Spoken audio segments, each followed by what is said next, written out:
Travel up to Rhode Island here. A couple new faces for them, but just talk about matchup with them tomorrow night. Yeah, another typical A-10 battle, and to get on the road. We talked about you got to find ways to win on the road, and so going to a tough place to play like Rhode Island, and we got our hands full. But it's a great opportunity. It's conference play, and we got to make sure that we're ready to play against a very talented team and a hungry team.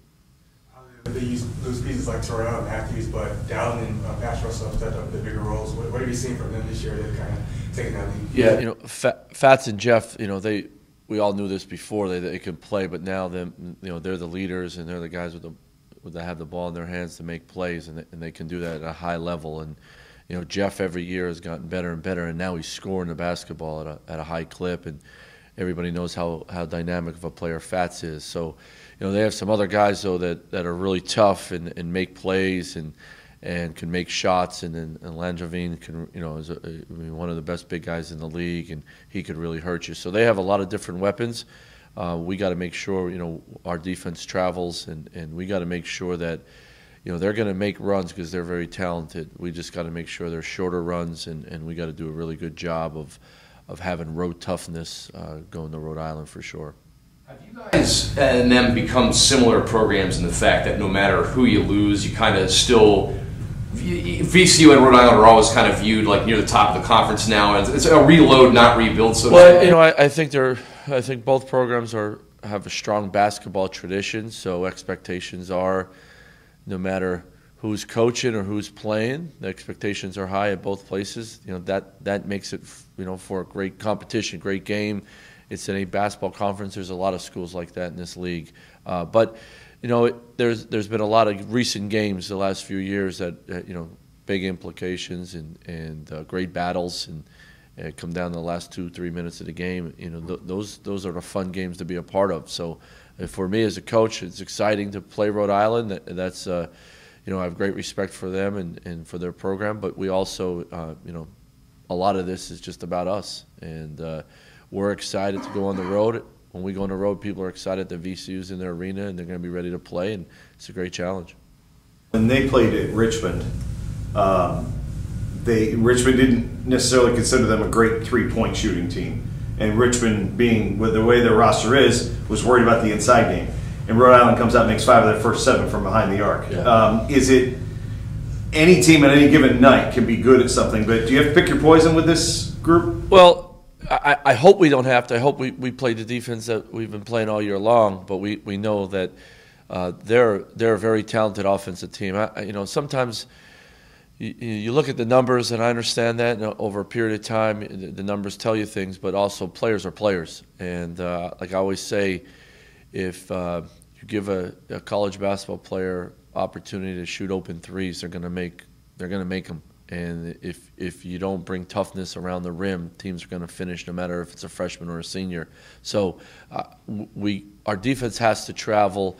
We look at the stats, and we honor that, but we also know that college players can make college plays, and sometimes they're not shooting well for 2 or 3 games, and they come in and they can make 3, 4 in a row.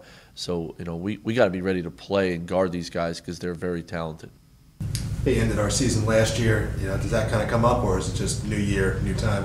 No, I mean a lot of different faces for them, but no, I mean that's the stuff you use as a program and with players. Guys were a part of that last year; they remember that. But if you're a competitive athlete, you remember all that stuff in the past. That fuels you, that motivates you for sure. We talked about it kind of throughout the year, but how valuable is the leadership of the big three of kind of Marcus, Deontay, and Isaac been throughout the year? What they brought, how they've grown in that throughout the year. I think they've grown a lot in overall leadership, and we talk about the number one thing of being a good leader is taking care of your own stuff daily, and they've just done a really good job of that, and that's maturity. That's taking coaching, that's understanding on and off the court of taking care of yourself and doing what you're supposed to do, and then lead by example. And then I think on the court, they've just become more confident as players, more comfortable in what I want them to do or what we need to do as a program, and then they're carrying over to the rest of the guys. So I think they've done a great job. Now, when things are going well, it's much easier to lead. When you have some things that don't go your way and you got some tough moments, that's when true leadership comes out. And I think that's the most important thing as we move along here, is when we have a tough night or we have a tough stretch in a game, that's when true leadership's got to take over. Isaac mentioned that kind of before every practice, you'll pull those three aside and say, here's kind of what we need from you. So what were some of the things you got to plant in their heads about what they need to bring from day to day? Yeah, well, number one thing is when just as much as you help guys playing and on the court and with a scouting report, you help your leaders lead. That's part of our job, I think, is you just don't tell them, you show them, and then you give them examples, and I think that helps them communicate what we need to get done. I think, look, for a great example, the other day, Marcus Evans gets in foul trouble.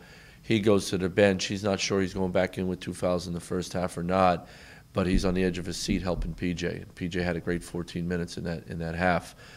He was leading, not in the game. That's huge. That's hard to do because, when things don't go your way, you sort of go inward. Well, he didn't. He was there for PJ. I thought in that stretch the other night, I thought DJ's voice was heard all the time on offense and defense. And we talk about if you have a great voice to help your teammates, that resonates throughout the whole program. I did that. And then, I think the one thing about Isaac Van is he just keeps maturing and realizing if I do this at a high level, if I play hard at a high level, if I follow the game plan at a high level, people are going to follow me, and I think he's doing that. But I also think he's also, especially the young guys, helping the young guys by pulling them in, talking to them. And some guys can yell at guys, other guys can put their arm around them. I think that we have some different types of leadership that way, and I think that's important. I think all three of them are doing a better job of it. Coach, I know that all conference games count the same. You get the same a win for all the ones you win. But you look back now where you are in the standings currently. 2 big road games with teams that are battling for that top spot with you guys. Just a week that you can probably look. You think you might look back at the end of the season and say, "Hey, that was pretty key." Yeah, my philosophy is if you want to win the league, you got to go on the road and win road games. I mean, to me, it's that simple. Now, it's not that easy, but if you want to win the regular season, you got to beat people in their own arena. It's very hard to do in college basketball, but if you want to separate yourself, you got to find a way to do it. So, I think each game we win makes the next game bigger. That's the fun part about playing and doing this, and I've been doing it for a long time now. I think there's something to be said of taking your team on the road, just you guys, just the guys together, and let's go find a way to do this. And we have 2 opportunities to do it this week. And huge. Anytime you have back-to-back road games and you can find ways to win them, I think they're huge separators. Touching back on the leadership, with the stretch ahead, for your next bout on the road, how big will that leadership be? Because like those moments on the road, you guys kind of step up. Oh yeah, well we're gonna have to count. We're gonna count on those 3 all the time. And when your leaders, when you take leadership on the road and you have team toughness and individual toughness, and you have high level leadership on the road, that gives you a chance right off the bat. And we got to go play and we got to produce, but when your leaders are locked in and they're pulling everybody along, that's huge on the road. And if your leaders aren't around on the road and things aren't going well for them, it's hard to find a way to win. And those guys got to step up. But I think they're excited and ready to do that. Getting into the heart of conference season now, do you notice the guys pay attention to standings watching and score watching? And I'm sure. Look, we tell them to stay off social media and all that stuff, but like anybody, you guys are watching games, guys are watching scores. They're probably looking at the standings like everybody else, and that's fine. If you're a basketball player, you're into all that stuff anyway. We all are, and we want to know who's playing who coming up and the schedules, the standings, and predictions, and all that stuff. So I think it's healthy if you keep it in moderation. You don't let it own you. But I'm sure guys know. But I'd rather that way than they didn't care. Who cares who we play next, or who cares what the standings are? I don't want guys like that. I want guys that care and that know that stuff and can't wait to get to practice because hey, if we win this game or we win the next game, look where we're going to be. That's what we want. That's the fun of it.